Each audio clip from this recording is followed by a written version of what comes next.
Welcome to the community of foreign press correspondents in the US and around the globe to this episode of the Foreign Press USA podcast. Today, we're talking smartphones and the way they become a focal point of the US-China technology rivalry. I'm Vlad Savov, technology editor for Bloomberg News in Hong Kong. Our guest is Professor Michael Enright, who teaches global business at Northeastern University and is an expert in international competitiveness and business strategy.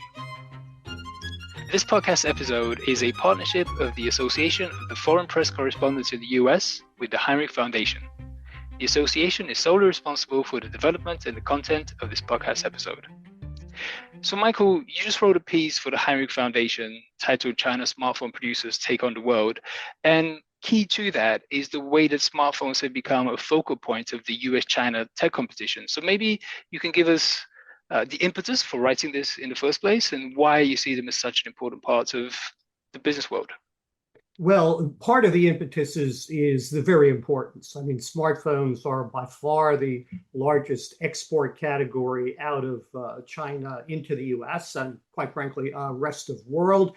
And also smartphones are in many ways at the cutting edge, not only of mobile technologies, but also chip technologies and other advanced technologies that both China and the US wish to be the world leader in. And what we're seeing is basically a very interesting set of potential transitions where increasingly the international leaders, historically Apple and Samsung, are in danger of being displaced by indigenous Chinese brands. In fact, indigenous Chinese brands today have about 60% of the world share of unit shipments of smartphones.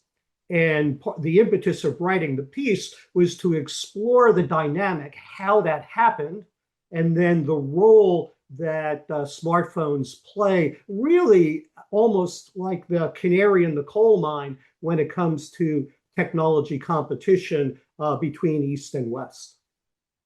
Right. So before we get to Apple and Samsung, who are the threatened parties today, there was HTC, LG, Sony previously, who were big players in the Android operating system and ecosystem. How did the Chinese brands surpass those other international players? Well, the Android operating system, again introduced 2008, is an open system. So once you had an open operating system and you had the underlying semiconductors that were powering the smartphones freely available on the market from companies like NVIDIA and Qualcomm and Intel and Samsung, often manufactured by TSMC.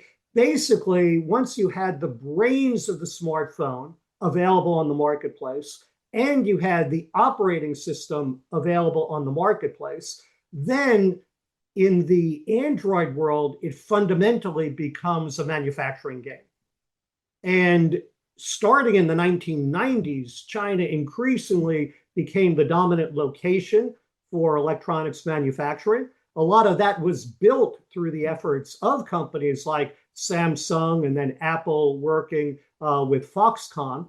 So by the time smartphones were introduced and started getting popular, 2007, 2008, the introduction. By 2010, 2011, you see the real ramp up. China was already extremely well situated on the manufacturing side. And then you have the supply chains in China. You have indigenous Chinese companies able to leverage the same supply chains and manufacturing capabilities originally built to serve the foreign firms. You take the operating system out of the game, in terms of proprietary knowledge. You take the chips out of the game because they're freely available. And what you have in the Android world, with the exception of Samsung, which is still able to differentiate its products on features, etc., what you have is a manufacturing game that the Chinese have mastered. And you also made the point in your piece that government industrial policies have played a big role in making that possible as well. Oh, absolutely. In terms of building up that electronics capability, it's not just the investments of the foreign firms, it's also the investments of the domestic firms, and really the concerted effort now for decades to build up China's technology competence. If you look at the semiconductor side, and chips, even the less important chips, since 2010, 2014, there have been massive investments by the Chinese government in building up indigenous capability. The Made in China 2025 program that was introduced in 2015 committed literally now hundreds of billions of dollars in terms of building up those capabilities. And through the political industrial process, let's call it, the foreign firms have been pushed to source more and more, not just from China, but from Chinese mainland companies in the mainland. So these days, the final assembly of Apple products in the mainland is about 50% or more by PRC companies, or PRC companies that have bought out manufacturing facilities from Taiwanese and other companies. So you see in that process really a concerted effort now for 15, 20 years on the part of the Chinese government to bring in the foreign technology providers, to get them to invest heavily in building up local supply chains, while also the Chinese government, and this is government at the national level, at the provincial level, and the municipal level, investing quite heavily in building up those capabilities in a really targeted long-term effort. And returning to Made in China 2025, that entire program, I'm based in Hong Kong and I don't really hear it mentioned too often lately, but would you assess it as a success? Well, when the 2025 program came out, I said, very interesting idea. Let's call it Made in China 2035. But what we've seen, I mean, South China Learning Post ran a piece late last year that indicated that in their view, about 85% of the goals of the Made in China 2025 program had actually been achieved. One reason why we don't hear the term used is that once that program came out, and with the implementation guidelines that called for massive state support to achieve on the part of Chinese companies particular market share targets, first in the domestic market, then in the international market, that combination got massive pushback from the US, from the EU, actually before the US. And that really pushed the US to then move in terms of its own policies and in terms of restrictions. But the program still exists. It exists on steroids today. It's just not called that because of the international pushback. But if one looks at the 14 five-year plan, you see Made in China 2025 embedded everywhere. If you look at the provincial and the municipal plans for cities like Shenzhen, it's embedded. If you look in the national technology five-year plans, it's embedded. So we don't hear the Made in China 2025 term, but it is alive, well, and motoring forward. Again, were all the targets achieved by 2025? No, but a substantial portion have been, and the impetus and the massive government funding behind it still exists. So I just want to pick up on this point you made and ask the question explicitly. The US, let's call it trade hostilities that arose around 2018, 2019, especially with Huawei and so on, were they prompted most specifically by Made in China 2025? Were they maybe accelerated or heightened concern? Oh, absolutely. In fact, if one looks at the 2015 period when it was introduced, the European Chamber of Commerce in China by 2016 had come out with a document saying, wait a minute, this is contrary to the normal international trade relations. This is basically government subsidies. This is in violation of both the spirit and the letter of WTO. The US was actually a little bit late to the game, but the whole, trade tensions that we hear about and the claim that they started in 2017, 2018 with the Trump administration, that's simply false. Basically, what we saw was the European and US reaction. And why the reaction? Because China has always supported industry, it's always had targets. But the difference in Made in China 2025 was specific targets for Chinese market share, which implicitly means displacing foreign firms, massive state support, and for the first time, the view by both the Europeans and the Americans that China actually has the technological wherewithal to pull it off. So this was really a warning bell to both the EU and the US in terms of China's not only goals in terms of technological competition, but also China's capabilities. So as we get into the topic of the trade war, which is this year turning into a bit of more of a tariff discussion than anything else, how do you see this impacting the competitive balance? When we look at China, it can both produce mostly domestically and also to a great extent consume smartphones mostly domestically in a way that US companies like Apple cannot. So do you see if this bifurcation between the two nations continues, do you see China being able to weather that better than the US or otherwise? Well, it's a timing issue, because if we look at most of the Chinese players are still dependent on the Android operating system and on chips provided by foreign players that use US technology. So we saw that when Huawei was sanctioned 2018, 2019, that their position in smartphones evaporated almost completely, from actually outselling Apple and Samsung in China. Well, Samsung is virtually gone from China these days, to going to virtually zero overnight. Now, today, Huawei is probably the only one of the major Chinese players that is self-sufficient in terms of its chips and operating systems. The other players are still largely dependent on the foreigners. So it depends on how this takes place going forward. Yes, China can manufacture the phones. They now have companies that can develop the phones. What they don't have at present is a track record in developing the operating systems and in advancing the state of play in semiconductor technology. It's one thing to try to match what a Qualcomm or an NVIDIA or an Intel or a Samsung can do today. It's another thing to keep the pace every 6 months, every 6 months, every 6 months. So purely in terms of manufacturing, China's self-sufficient, the US isn't.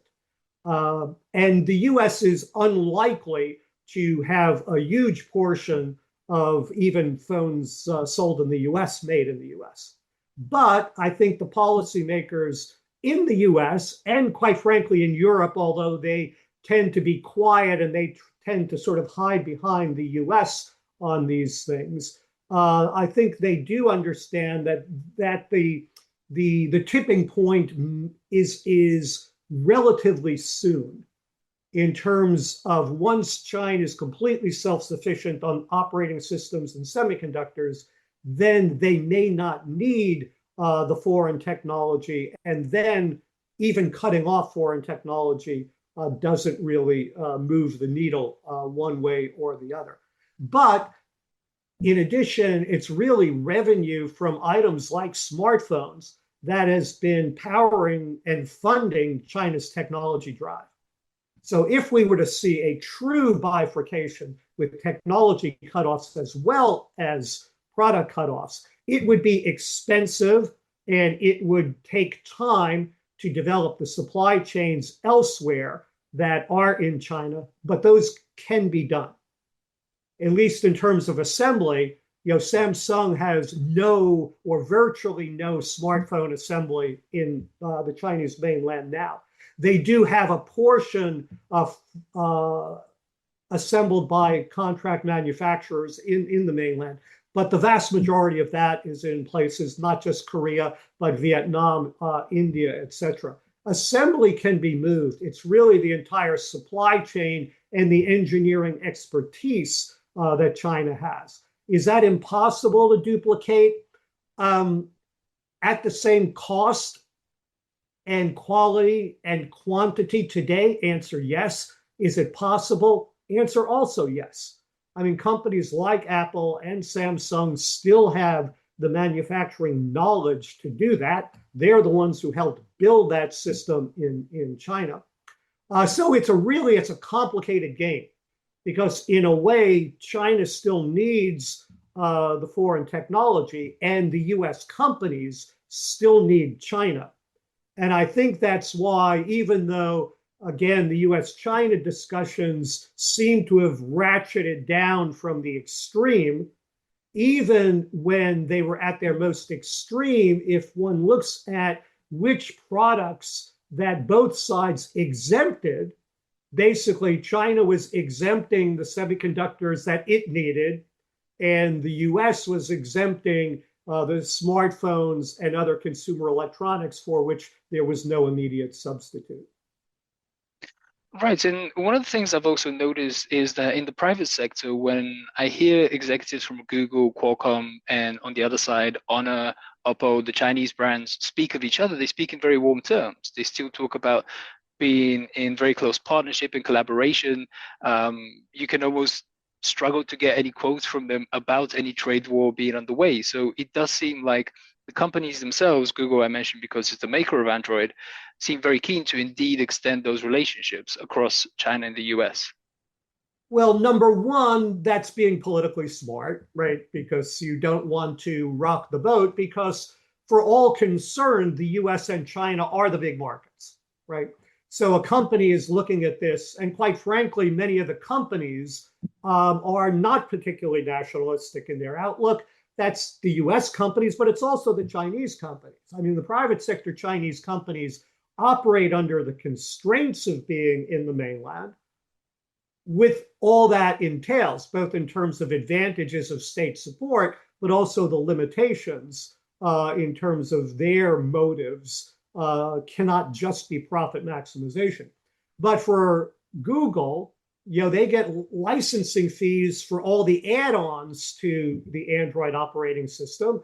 And at this point in time, Apple, 20% of the global market, the Harmony, Huawei's operating system, about 15% of the China market, say 7% of the global market. So we're talking about, 75% of the world being on Android operating system, and nearly all of that being, other than Samsung, being Chinese players. So Google is going to be very friendly with its largest customer base by far.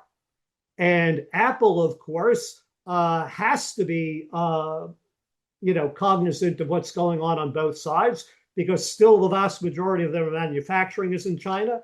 Their second largest market is in China. So they can't really run afoul of each other. And in terms of companies describing each other, I think there's a lot of respect there. And I think there's a lot of respect for good reasons, because, again, it's not, the situation that it was, 20 years ago or even 10 years ago, where foreign companies were by far the technology leaders and Chinese were at most serving, foreign technology. You now have in China companies that are very good technically. You have Chinese smartphone companies that are, putting out at the high end, and this is companies, like Xiaomi and Huawei, Oppo, Vivo. They're putting out phones with features in many cases that match or exceed what a Samsung or an Apple can do. So I think there's competition, clearly. There's cooperation that the companies have to be involved with. Again, Apple is dependent on China. The Chinese players, most of them, are dependent on US technology at a minimum. So they have to sort of toe the line politically. But at the same time, I think there's, respect, in some cases, grudging respect for the companies that have emerged as, strong competitors, efficient manufacturers, and able to do things today that people wouldn't have dreamed they could have done 10 years ago. So we've addressed the corporate side of things. I'm also curious about your view on how the consumer, the private individual in Europe and the US perceives Chinese technology and Chinese products, because we see the headlines, we hear the proclamations from the US government, etc., that Chinese technology is not necessarily trustworthy. So how do you see the consumer on the ground level making the decision between a Samsung, an Apple, or a Xiaomi product? Well, so far in the US, the Chinese companies don't have much of an inroad. It's less than 10% market share. But in Europe, it's about 25% market share. If you look at Asia outside of China, it's about 50% market share. And what I think the consumers still look at brands, and they look at the ecosystem involved. And so Apple, of course, does much better in the US than they do in most other places. Samsung does quite well in the US. Samsung dominates the Android sales in the US. And that's in part the ecosystem and in part the name. But I think increasingly what's going to happen is people will recognize, just as they recognized a number of years ago, that be it, microwave ovens, TV sets, CD players, etc., that before long they're going to realize that whatever the name on the box or on the phone, it's basically using similar components, similar operating system, manufactured often in exactly the same facilities. And it's only a matter of time before the marketing, customer service, etc., reaches the same level, right? We saw this in industry after industry, right? And it's just that the smartphones represent really sort of the cutting edge technologically, where TV sets don't anymore, right? People these days, whether they're buying a TV set that says Samsung or LG or one of the Chinese brands, it's all made in the same places in China, basically. And again, returning to your piece for the Hinrich Foundation, you make the point that the smartphone industry has many of the characteristics of China's development over the past couple of decades. Would you like to expand on that and just give us more of a sense of what those are? Sure.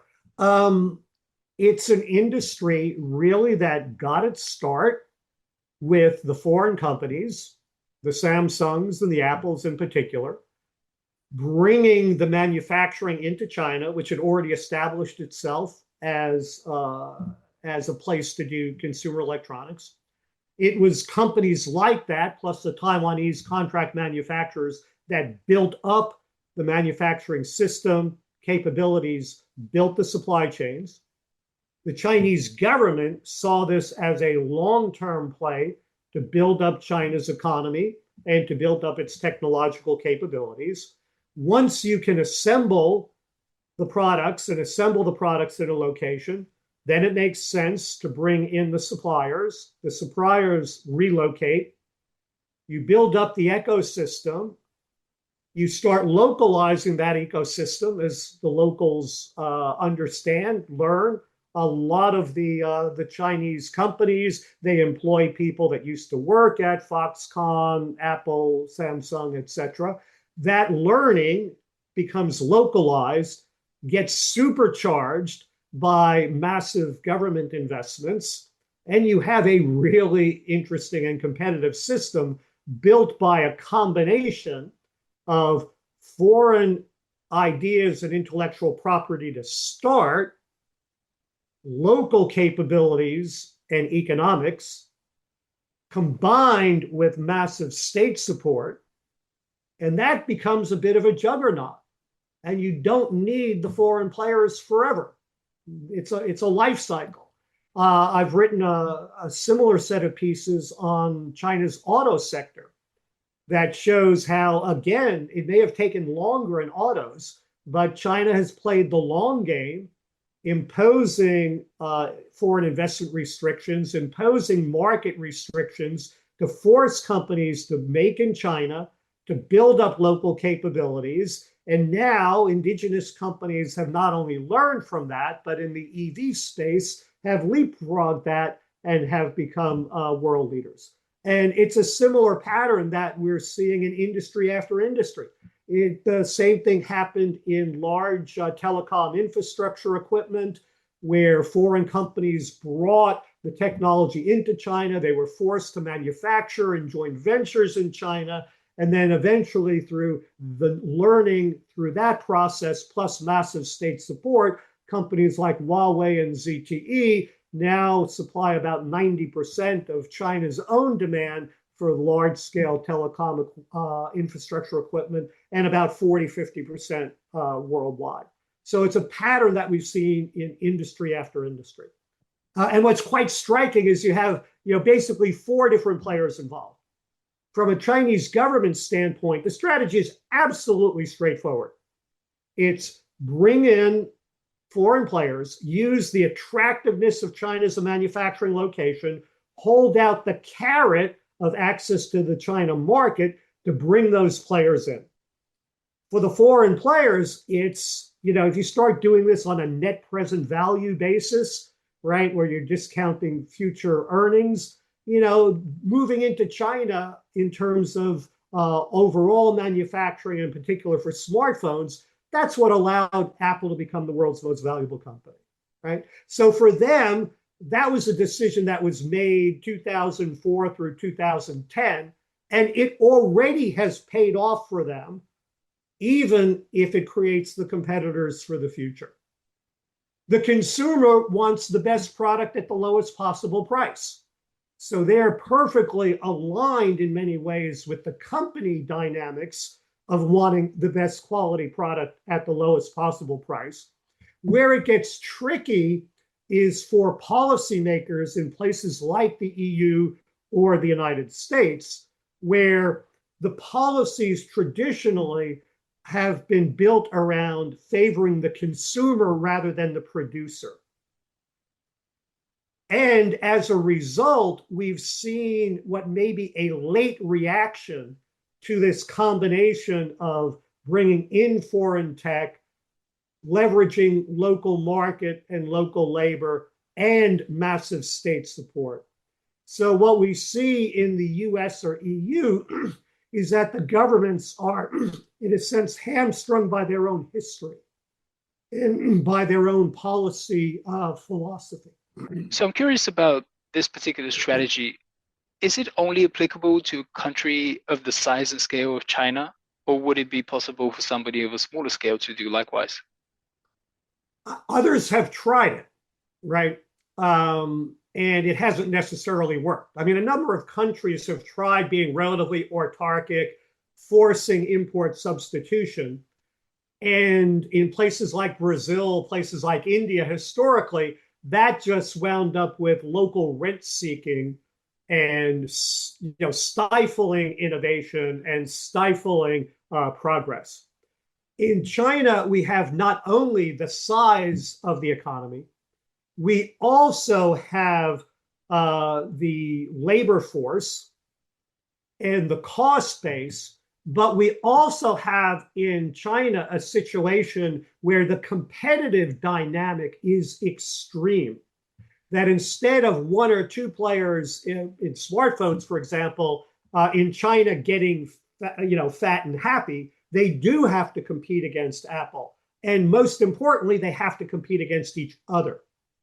So we have not seen, to my way of thinking, we have not seen the same combination of market size, labor arbitrage possibilities, government commitment to high-tech advantage, and the willingness to put resources behind it, and a sizable enough market to make it all attractive as a carrot to hold out.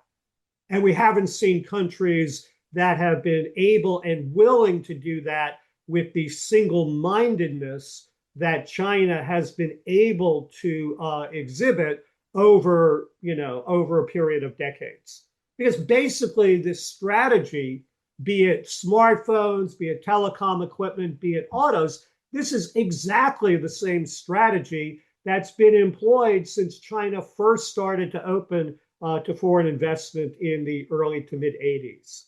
That actually, to do a shameless plug, is outlined in a book I wrote in conjunction with the Hinrich Foundation on inward foreign investment, developing China, the critical importance of foreign direct investment.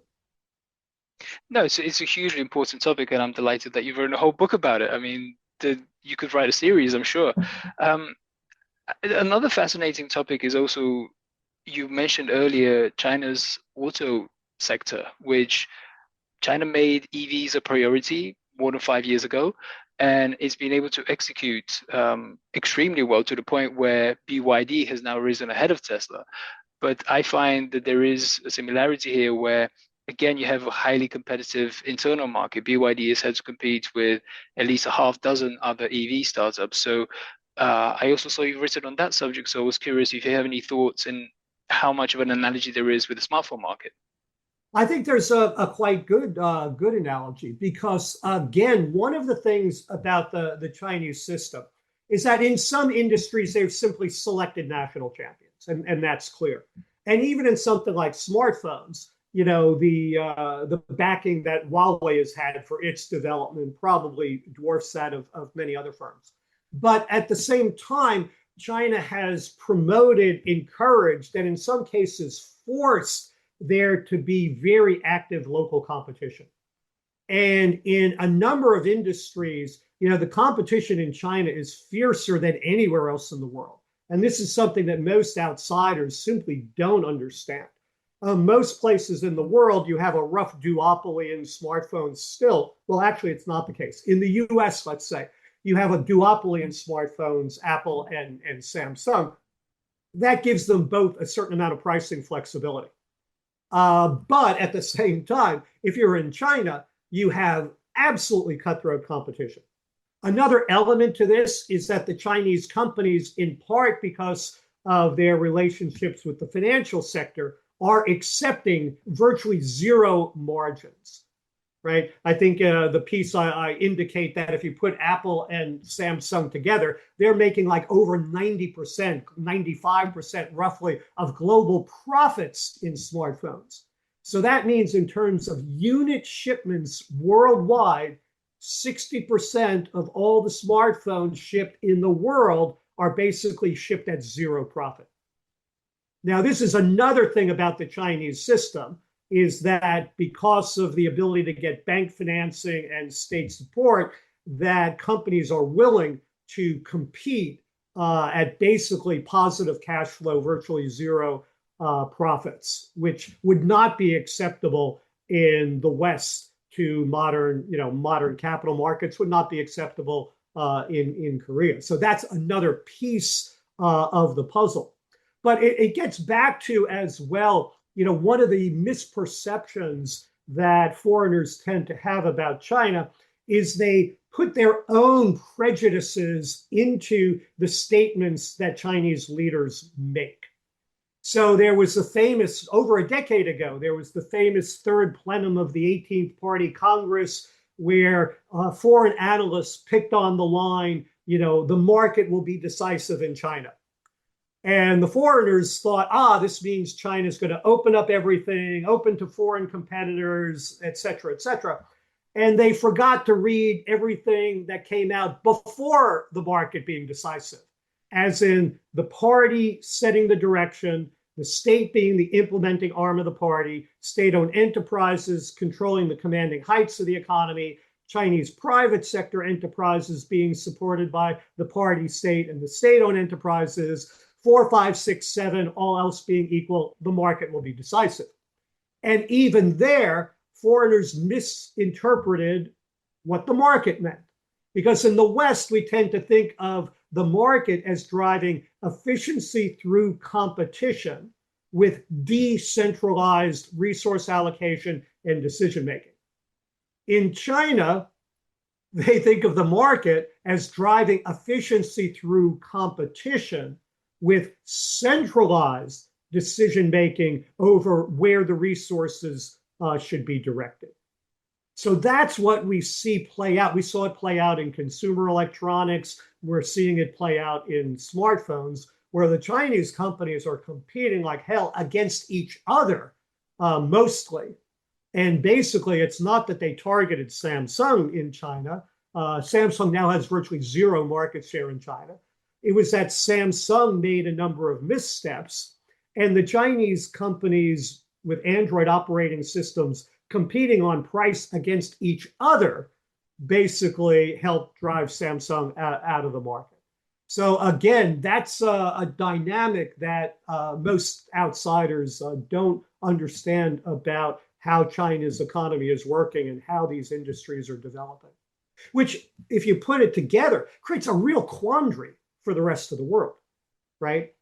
Because in the US, we want companies to make profits. We don't expect companies to be expanding, at zero profits. We want the consumer to have lots of choice. We don't want to, in general, restrict their choice and raise their prices. And that's why, be it the current administration or, in fact, the last administration in the US, which had kept the original Trump tariffs that had added technology restrictions on China, when in the US or in the EU, governments try to make decisions that they think will promote more economic development and manufacturing in their home countries and will offset or rebalance what they see as the state support coming out of China, they run up against opposition from their own companies, and they run up against opposition from their own consumers. So the people who really get put in a quandary are the people who think long term about what this means for the EU economy, the US economy.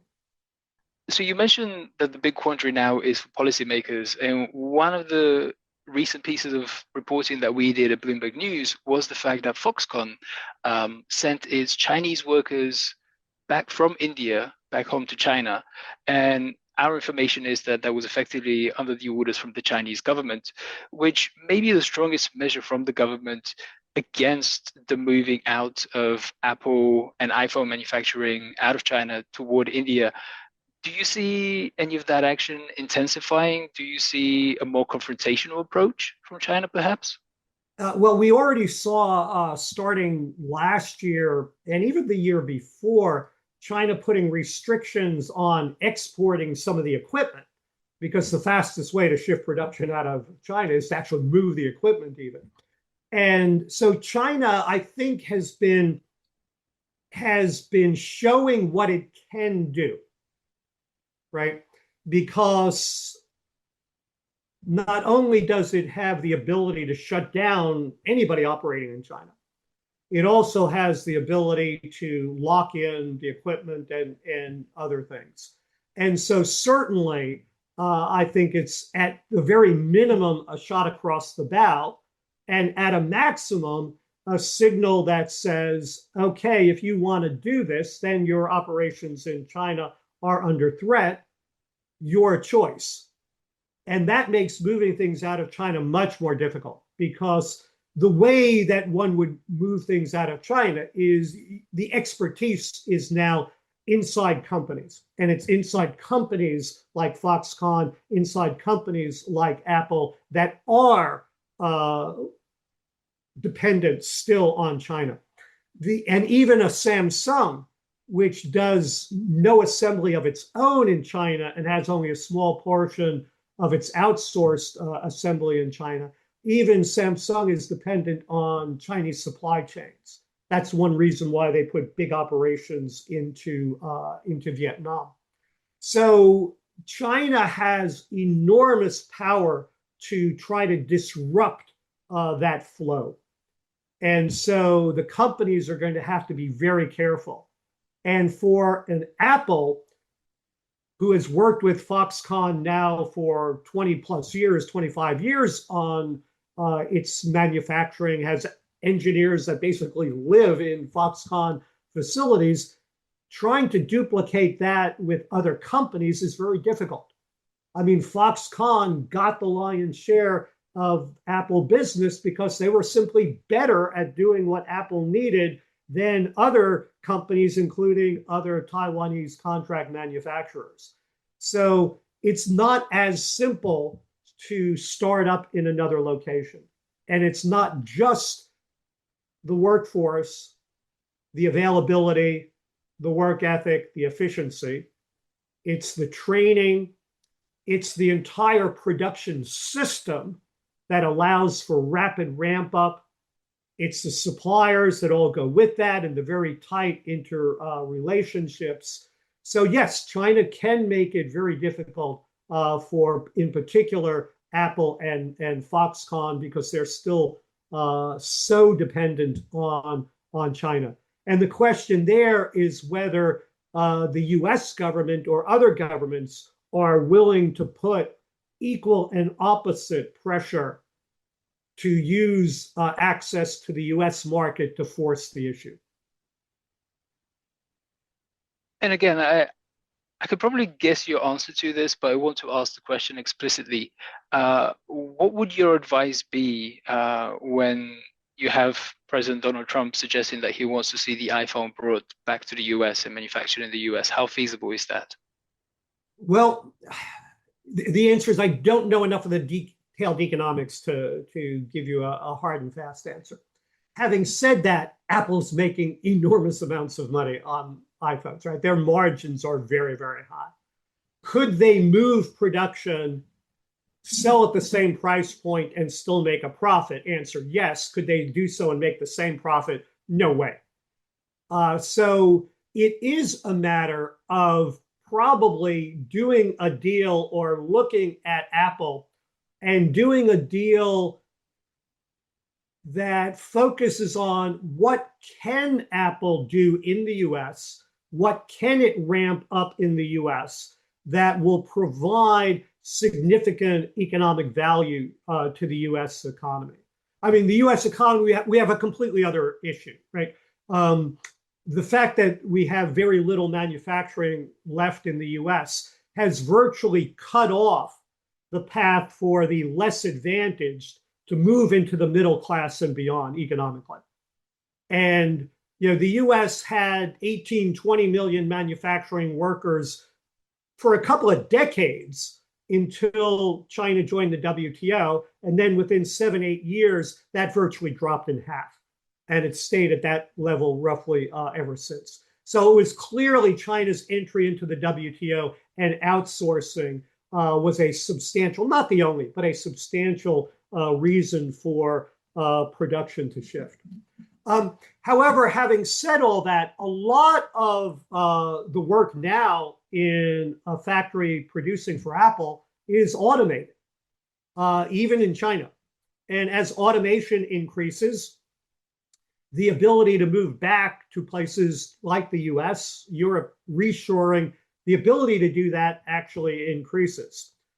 And when you get the manufacturing job back, it may be a small number of people physically making product, but you get the software and you get the maintenance, you get the equipment, you get HR, you get finance. For every person actually assembling an iPhone, you bring back a multiple of that in terms of jobs. And there is a point in many industries where that balance, be it a tariff or whatever, where that balance starts shifting back to the US, at least for a portion, certainly not 100% of the jobs. And the question really is the US willing, and is the US consumer willing, and are US companies willing to have what in essence would be a new social contract where American consumers do pay a bit more to ensure that more of the jobs are back in the US. Will 100% come back? Never. Will a portion of it come back? Depends on each industry. And that to me is the dynamic that's going to play out over the next couple of years. It's going to be what's acceptable for the US consumer, what is financially viable for the companies, and then what is the political pressure that is put on by both China and the US. Because quite frankly, China's been playing this game for a very long time. And in many ways, one can take President Trump or what President Biden did as saying, at long last, the US is taking a page out of China's playbook. And the question is whether the political, economic, social environment in the US, and Europe is facing the same challenges, are willing to create the single-minded approach that would be necessary to shift that balance going forward. And if it doesn't, then are we going to see China's technology leadership, if not domination, in the technologies of the future? Well, I think you set out the challenge, especially for Western policymakers, extremely well. But I do want to wrap up with an unfair question, which is, how do you see things panning out? And how do you see China, will it just continue on the trajectory that it is on today, or will something change in its policy? And then likewise with the US. I don't see necessarily China changing its policy, but China will do what it has to do. If the threat of being cut off from the US market is high enough, then China will react.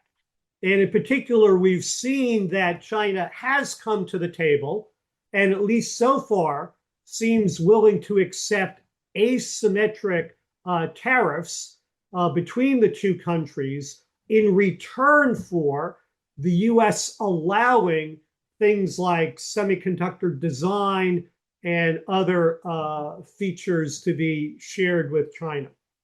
So right now, I think it's a sign of the interdependence. And that's the way it's going to continue to play out. Again, when negotiating with China, most foreigners don't recognize that China negotiates not on principles, but on interests. And if the interests change, their position will change, and their willingness to accept and follow a previous agreement will change. And it's not good or bad, it's just that's the way their system works. And what that means is that from a US, say, negotiating standpoint, US can only be convinced that China will follow an agreement where the US has the unilateral means to enforce that agreement. And so what I see happening over time, hopefully, is a modus vivendi where there's less of an imbalance in trade, where companies looking at new generations of products and technologies are going to cover their bases, are going to, even though it costs more, are going to develop more resilient, if not bifurcated, supply chains.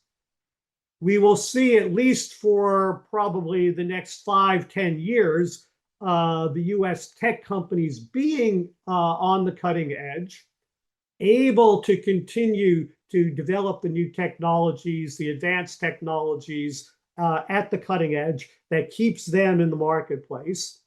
And I think what we could see is a situation where we wind up with two technology leaders with manufacturing more dispersed, because China's not as low wage a place as it once was, and that basically both sides will do what's necessary in order to exert their position, in order to have a position in the medium and long term, which admits the existence of the other without trying to basically prevent the other from developing.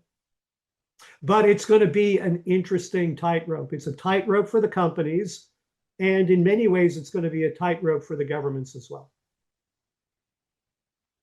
Brilliant. This was educational for me as well. I loved it.